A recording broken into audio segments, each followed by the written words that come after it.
ರೂಪಾಯಿಗಳನ್ನು ಇವತ್ತು ಪರಿಹಾರವನ್ನ ಇವತ್ತು ಕೊಡ್ತಕ್ಕಂಥ ಒಂದು ವ್ಯವಸ್ಥೆಯನ್ನ 36,000 ರೂಪಾಯಿಗಳ ಗರಿಷ್ಠ ಹಣವನ್ನು ಕೊಡ್ತಕ್ಕಂಥದ್ದು ಏನಿದೆ ಅದನ್ನ 50,000ಕ್ಕಾದರೂ ಏರಿಸಬೇಕು ಅಂತಕ್ಕಂಥದ್ದು ನಿಮ್ಮಗಳ ಬೇಡಿಕೆ ಇದೆ ಅಂತಕ್ಕಂಥದ್ದನ್ನು ಗಮನಿಸಿದ್ದೇನೆ. ಬಹುಶಃ ಇದು ರಾಜ್ಯ ಸರ್ಕಾರ ತೆಗೆದುಕೋಬೇಕಾದಂತ ನಿರ್ಧಾರ, ರಾಜ್ಯ ಸರ್ಕಾರದಲ್ಲಿ ಆಗಬೇಕಾಗಿದೆ. ಆದ್ರೆ ಒಂದು ಮಾತು ಹೇಳಿದ್ದೇವೆ, ಮುಂದೆ ನಿಮ್ಮೆಲ್ಲರ ಆಶೀರ್ವಾದದಲ್ಲಿ ನಮ್ಮ ಮೈತ್ರಿ ಸರ್ಕಾರ ಮುಂದೆ ಈ ರಾಜ್ಯದಲ್ಲಿ ಅಧಿಕಾರಕ್ಕೆ ಬರುತ್ತೆ ಅಂತಕ್ಕಂಥ ನಂಬಿಕೆ ಏನಿದೆ. ನನ್ನ ಅನ್ಫಿನಿಶ್ಡ್ ಕೆಲವು ಅಜೆಂಡಾಗಳಿದ್ದಾವೆ.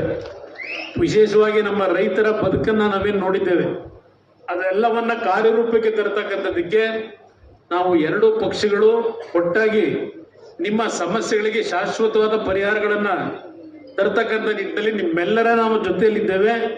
ಇವತ್ತು ಕೇಂದ್ರದಲ್ಲಿ ಈ ಜಿಲ್ಲೆಯ ಒಂದು ಮಣ್ಣಿನಲ್ಲಿ ಹುಟ್ಟಿರ್ತಕ್ಕಂಥ ನನಗೆ ಏನೋ ಒಂದು ರಾಜಕೀಯ